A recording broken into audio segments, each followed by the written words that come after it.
Part 4. A crimson expanse spread before the eyes. It was a barren wasteland, devoid of almost all greenery. Those who waxed poetic called this land of death a field of blood. It was the Katsa Plains, a place where the undead and other monsters wandered, feared as a dangerous place by all. The most fearsome thing was the thin mist that shrouded its monsters no matter the time of the day. This fog produced weak undead reactions. By itself, the mist did nothing to living creatures. It did not drain life energy, nor did it inflict damage. However, because the mist registered as an undead creature to spells, it negated attempts to detect undead beings, and as a result many adventurers had been ambushed by undead while inside it. However, that mist was absent now. Visibility was excellent and one could see a long way. It was as though the land was welcoming the combatants of the upcoming war onto itself as future undead. The undead had dispersed with the fog, and none of them could be seen. A silent, lifeless stretch of land spread before them. Collapsed towers, built hundreds of years ago, jutted out from the earth like scattered tombstones. Of course, none of them was intact. The towers were originally 6 floors high, but everything above the 3rd floor had collapsed, and the debris was everywhere. Less than half of the thick walls were left. The cause was not so much weathering by time and the wind as battles between monsters. Scenes like these existed right next to normal grass-covered plains, sharply demarcated by an invisible line. WooshOurWorldAudio.com. This was why the Katsa Plains was called the Cursed Land. The sun shone on the land which had not seen its light for nearly a year. As though to look down on this unhallowed land, a vast structure loomed high over it from the other side of the boundary, the world of the living. It was built with huge logs that were nowhere to be found on the surrounding plains, with sturdy walls that seemed to deny passage to everything in its vicinity. It was ringed by a shallow ditch that was nevertheless carefully excavated and filled with sharpened stakes. This was to ward against unintelligent undead. On the other side of the ditch flew countless flags. Of these, the most numerous were the Empire's flags, bearing the insignia of the Baharuth Empire. That was only to be expected.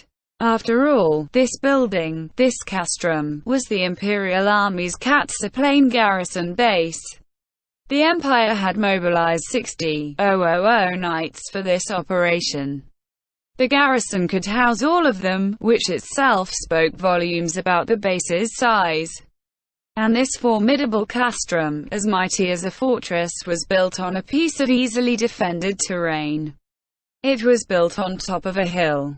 This hill was not native to the Katsa Plains, but built up entirely through magical landscaping.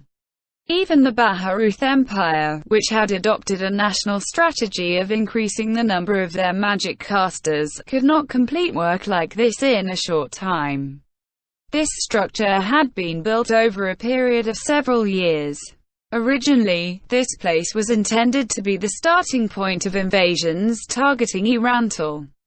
That was to say, this massive castrum had been built with the intention of withstanding an extended siege by the kingdom's hundreds of thousands of troops.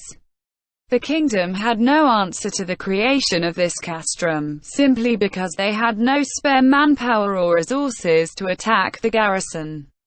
Although they would unite when the Empire invaded their own country, when it came to launching an invasion, they had to discuss things with fellow members of their faction.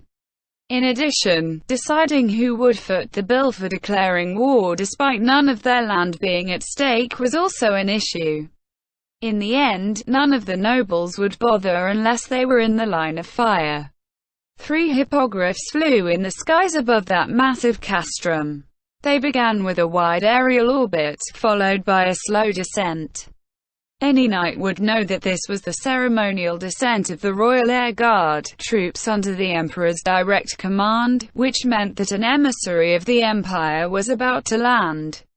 On the surface, there were around 10 mounted knights in a circular formation, each raising the imperial flag. This was a return salute from the ground, the ceremony for welcoming an imperial emissary. The griffins landed in the center of the circle, and the accuracy of the landing was a test of the riders' skills, but all three passed with flying colors, which showed the excellence of their ability. After landing, the imperial emissaries mounted on the hippogriffs revealed themselves. Although these knights were given the honor of carrying out ceremonial duties, they were so surprised that the flags they were holding wavered. The reason for their brief panic was the man who was dressed in a manner completely unlike the other two people accompanying him. Once he removed his helmet and revealed his handsome features, everyone immediately knew who he was. The wind lightly tossed his blonde hair, and his eyes were as blue as the sea. His mouth, which suggested an iron will, was tightly shut. He was the picture of the perfect knight. There was no knight who did not know who this man was. More importantly, there was nobody who did not know about the full plate armor he wore. It was made of the rare metal adamantite, and further enchanted with powerful magic. There were only a few suits of armor like this in the Empire. The wearer of this armor was one of the highest-ranking knights in the Empire. He was one of the Empire's 4 knights. Violent Gale, Nimbil Arkdale Anik. In a strident voice that matched the image he projected, Nimbil addressed one of the knights. I seek your Supreme Commander, General Cabane of the 2nd Legion. Do you know where he is? Sir, General Cabane is in a meeting now to plan the offensive against the kingdom in a few days' time. I will have you escorted to the General's Praetorium, Anaxama. I see. Then, has Saucer King Garndona arrived here as well? Sir. No sir. The Saucer King Dono has not been sighted here. Understood. Nimble sighed in relief at the fact that the general had been informed AEAD of time and that he had arrived before him. Then, may I ask you to lead the way? I also have another favor to ask of you. Nimble slowly closed his hands around something concealed in a breast pocket. The knights brought Nimble to a luxurious tent, where he waited for almost an hour, until the owner of the tent returned in the company of numerous guards. He was an old man whose hair was pure white, and he had a dignified air about him. Although he was armored like all the other knights, he gave off a completely different impression from them. One could say that he looked like a noble, rather than a soldier. Welcome, Nimble. The broad smile on his face made him seem even more like a noble than a knight. His voice was calm, far too out of place on a grim place like the battlefield. Nimble responded in the approved ceremonial fashion. Natal Inyam Dale Cabane. He was a noble who had been overshadowed by others, but the previous emperor had recognized him for his talents and placed him in command of the 2nd Legion. Although he was not possessed of martial valor as a person, he was famed for his ability to command, with rumors saying that he had never lost a battle. With him in command, the 2nd Legion enjoyed very high morale. In fact, the knights accompanying Cabane were unable to hide their respect for him in every move they made. I do not know how to begin thanking the General Kaka, who came all this way to see me even though he is the supreme commander of this expedition.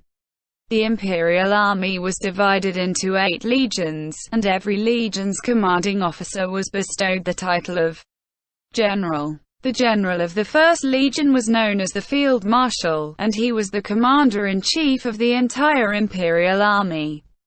If the 1st Legion, if the Field Marshal was not present, the general of the next Legion would assume his position as the overall commanding officer. That was to say, General Cabane of the 2nd Legion was in command of the entire Imperial Army. No, Nimble. Dispense with the formalities. You're here on His Imperial Majesty's orders, right? You're not under my command. You need only speak to me as an equal. Even as he said that, Nimble smiled bitterly. The Imperial Army was loyal first to the Emperor, and then the generals. The Empire's 4 knights, its strongest fighters, would often be tasked with carrying out the Emperor's will. In terms of authority, they would be considered equal to a general. However, in terms of age, experience and prestige, none of them were equal to Cabane. It was very difficult for him to treat Cabane as merely an equal unless an outsider were present. Cabane smiled, as though he relished the disquiet on Nimble's face. It itches at me that one of the 4 knights, the Empire's mightiest warriors, should be so stiff and formal around an old man like myself. How about just dispensing with the honorifics?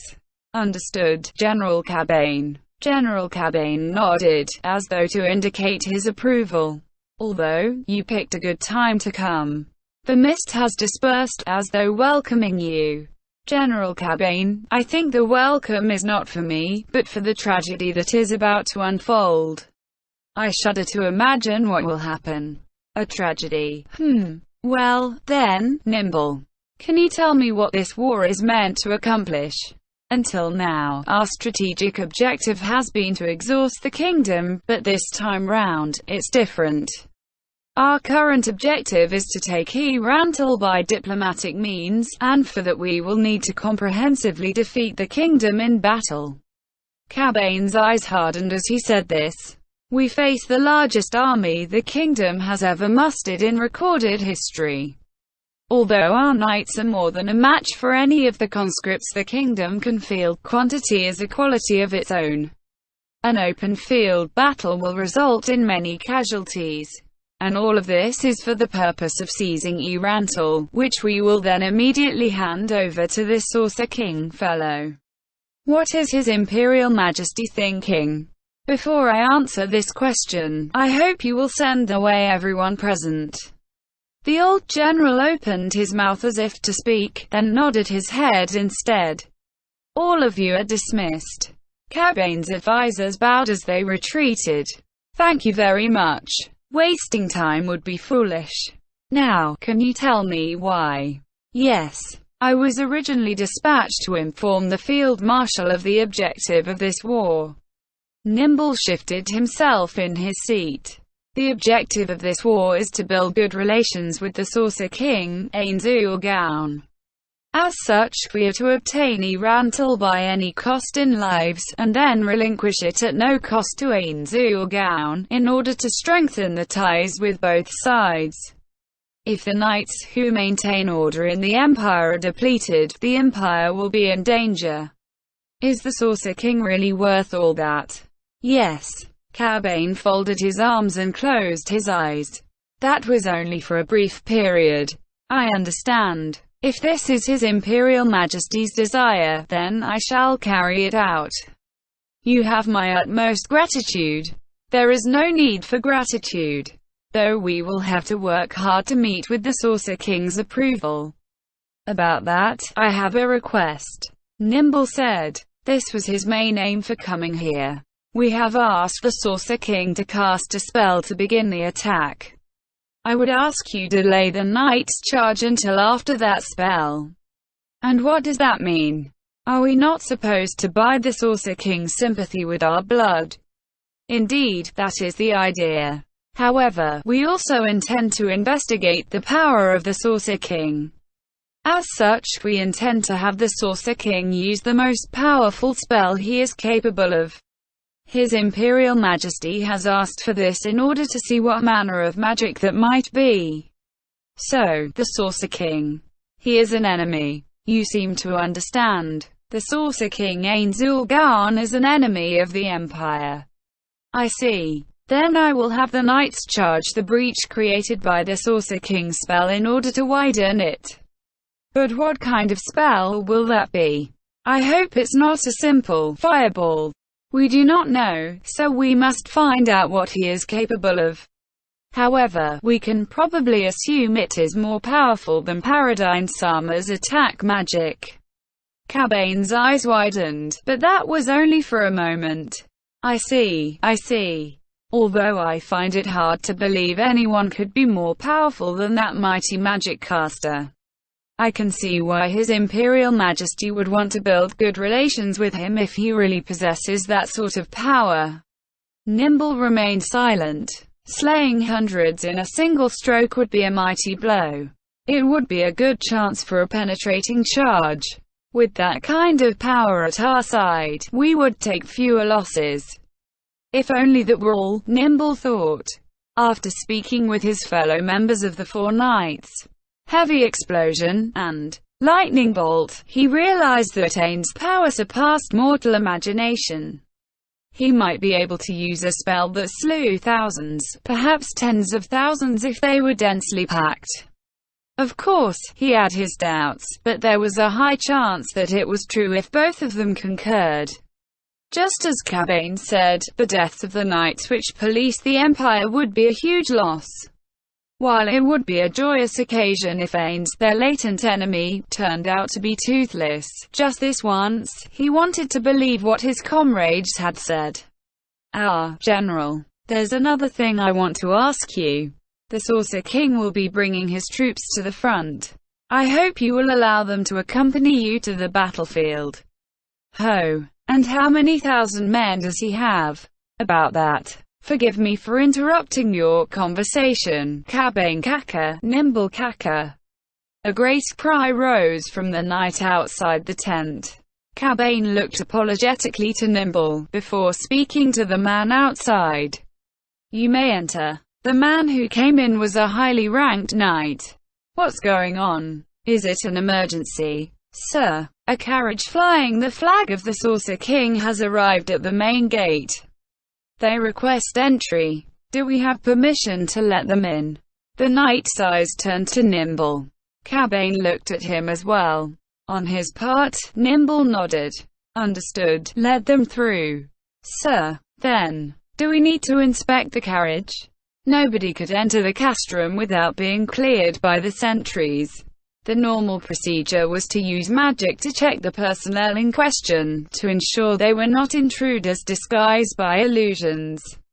If this were the kingdom, they would not have used magic for inspections.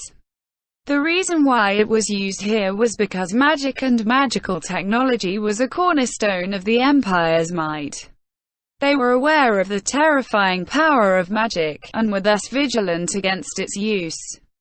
This was especially true for a huge military base like this which employed the latest magical technology. Such technologies were the pillar which shored up their future, and if they were leaked, it might cause great harm to the Empire. Were Emperor Jekniv to show up in person, he would still be closely scrutinized by the guards. As a result, even if the visitors were from an allied country, precisely because they were from an allied country, they would be subject to inspection. However, there were situations where such things would not be allowed. Cabane glanced at Nimble again. Weighed down by the oppressive atmosphere and the power of the item in his breast pocket, Nimble could only smile bitterly in response. General Cabane, I tender my sincerest apologies. They are extremely important guests to the Empire. This is a special accommodation and an exception among exceptions. Please permit them to enter as they are. Cabane's face, which had borne a warm smile until recently, froze into an emotionless mask. That was because he knew that Nimble had given an order to the knight over his own head. However kind a man was, he would not be happy if his own people were given orders by someone else. Nimble understood the reason for Cabane's aggravation, but that was an order he had to give. Otherwise, while Nimble was hesitating about whether to reveal the item he was concealing in his breast pocket, General Cabane spoke up. If it is the Emperor's command, then we must obey. After all, the Empire and all within it are under the command of His Imperial Majesty. I am very glad you understand, General. The object Nimble carried was an imperial decree. It was written on parchment, and said that the bearer was empowered to act with the full authority of the Emperor. Its remit extended to everyone involved within this war. Within this war, Nimble would outrank Cabane, and he would even be able to relieve him of command if need For a moment, Nimble was relieved because he would not have to ruin the relationship between an elder officer that he respected. Then he tensed up again, because now was not the time to relax. Then, shall we go meet this Saucer King? After all, he has received much favor from His Imperial Majesty, so surely, he must be a man who can rival that great hero. Personally, Nimble did not wish to go. After speaking to the other 4 knights, no, there were only 3 now, including himself, and remembering what they had said to him, Nimble's expression turned bitter. However, he had no choice but to follow the general. Of course, General Cabane. They allow me to walk with you. A magnificent carriage advanced outside the castrum, following behind mounted outriders. What made onlookers gasp was the fact that the carriage had no driver, and that the horse which pulled it was bigger than an ordinary horse. It was not a Sleipnir, but a magical beast which looked like a scaled horse. Nimble addressed the surrounding knights and Cabane. Please present arms to our guest. TL note: highest form of military salutation, reserved for senior officers and high-ranking dignitaries. What? Nimble could imagine that was what all the soldiers and Cabane were thinking, given the expressions on their faces. Protocol dictated that one should present arms to the heads of state of allied powers. However, that protocol did not exist in military installations. That was because foreign dignitaries would not normally come to a military base. Even within human nations, there would be squabbles and infighting. Nobody would be that open-minded. Presenting arms to an outsider was something which should be done in a safe, open place, and not in a military installation.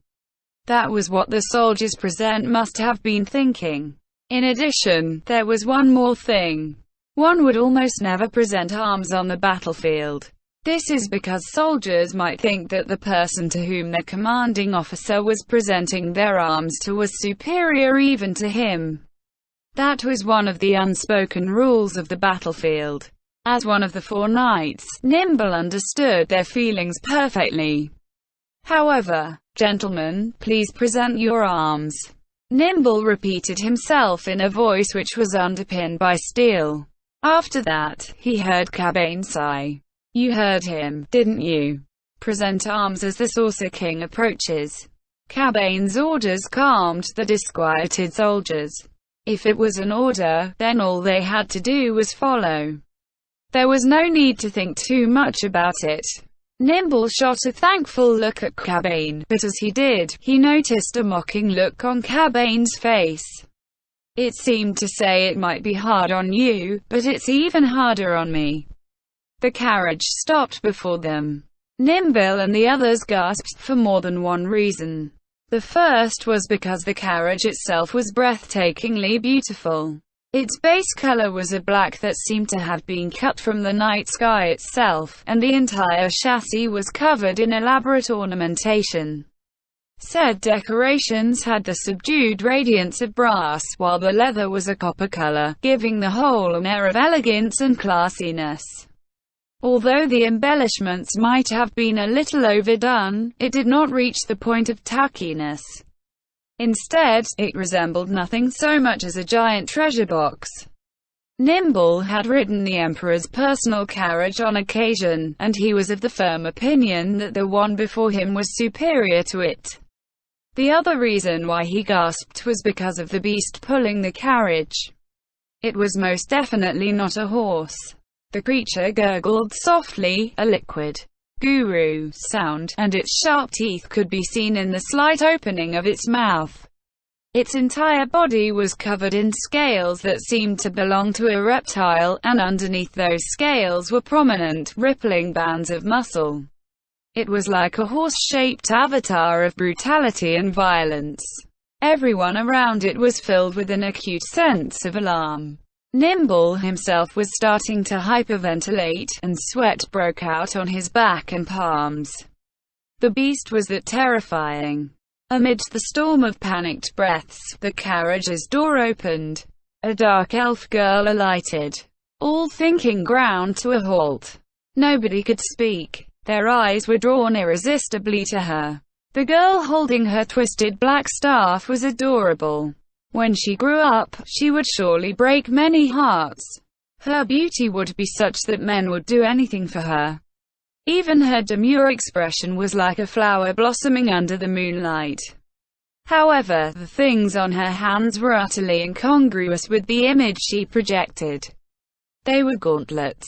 The left gauntlet was an evil-looking thing that resembled the hand of some demonic lifeform.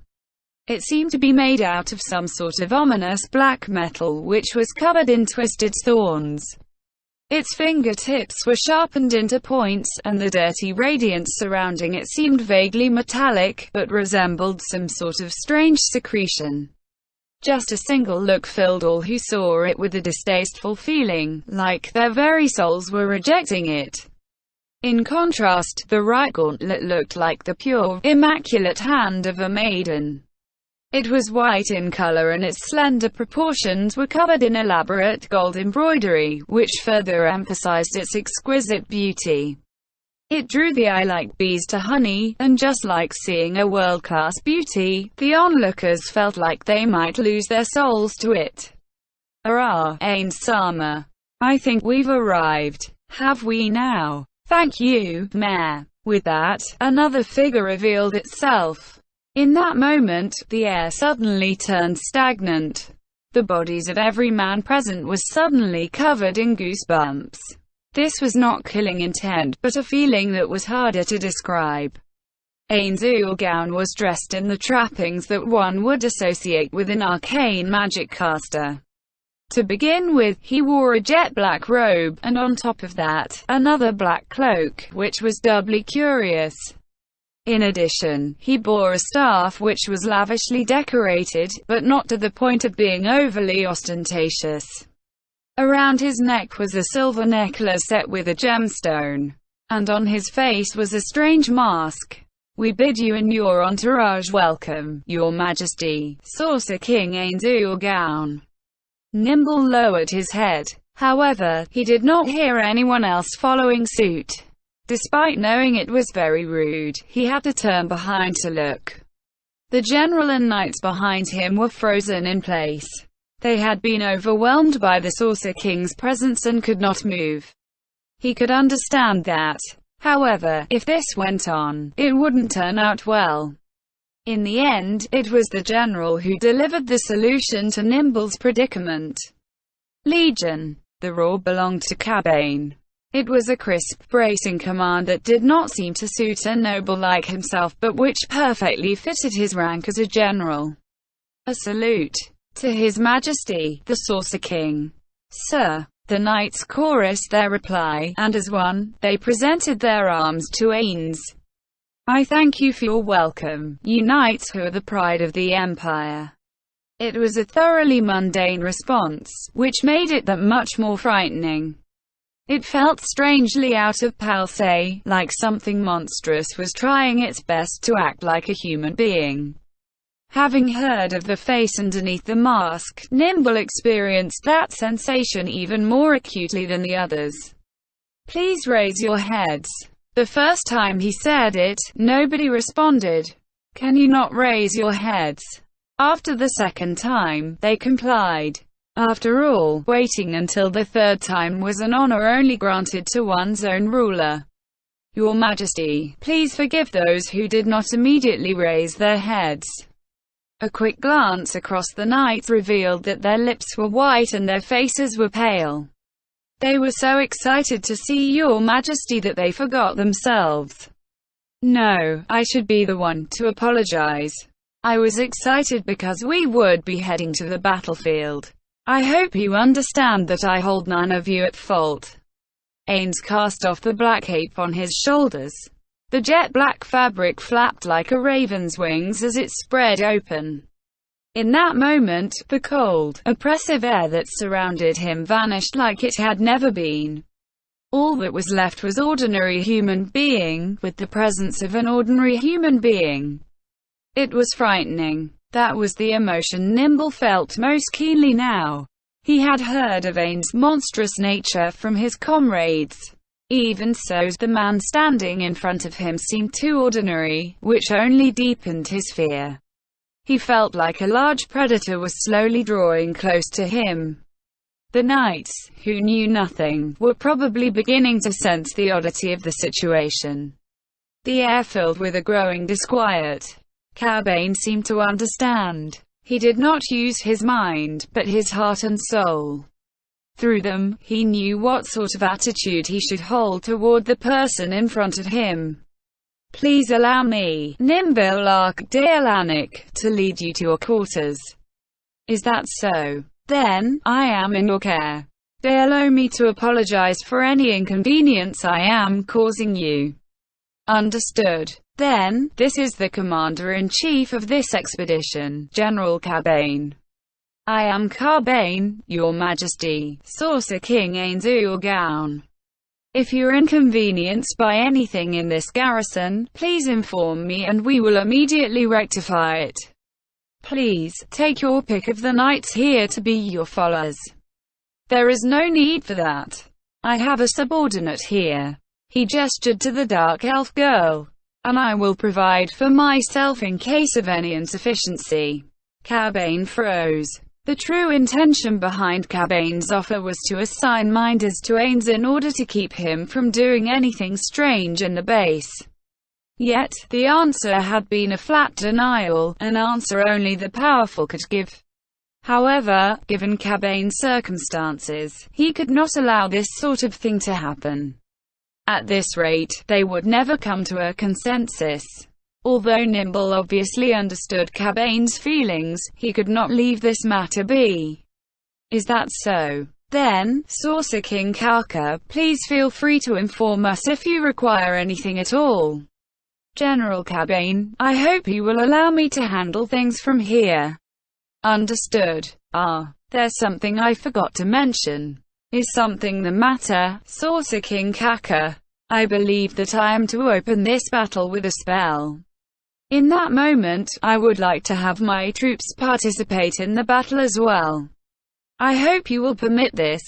We could ask for nothing more. Since it had already been discussed, Cobain promptly acquiesced. Yet, he wrinkled his brow in puzzlement. "However, the battle will commence in several days, perhaps as early as tomorrow. From whence shall your forces arrive, your majesty?" "We cannot wait too long." "That will not be a problem. They are already nearby." The answer raised doubts in Nimble's heart. Looking at the sky, there did not seem to be any airborne troops approaching.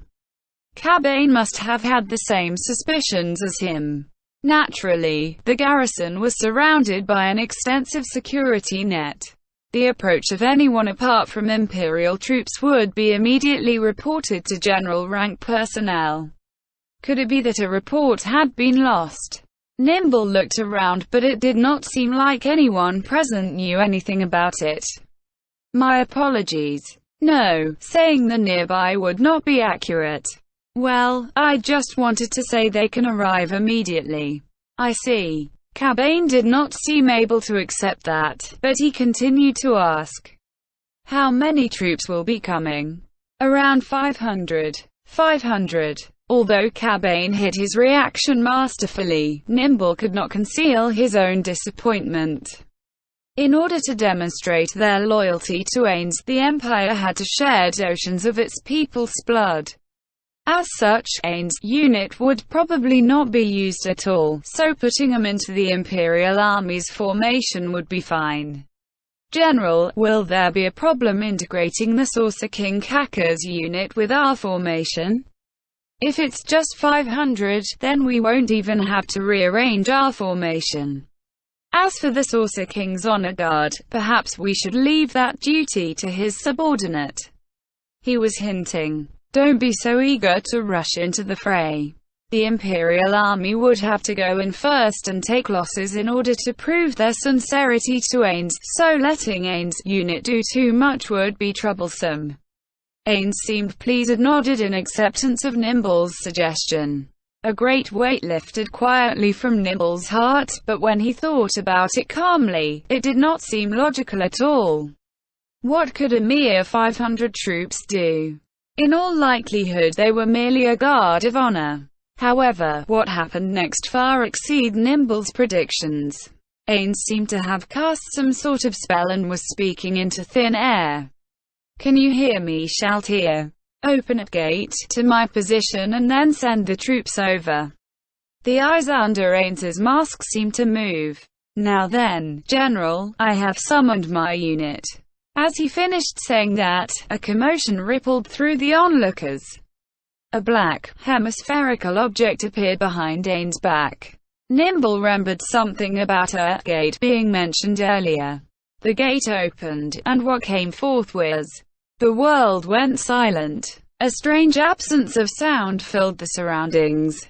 The proverbial sound of silence rang forth. The 500 troops revealed their forms. Compared to the 60,000 strong Imperial army, they seemed so few as to be sad.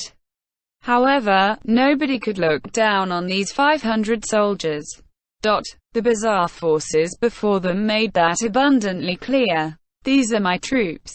Ains merrily introduced his men to the speechless spectators. End chapter.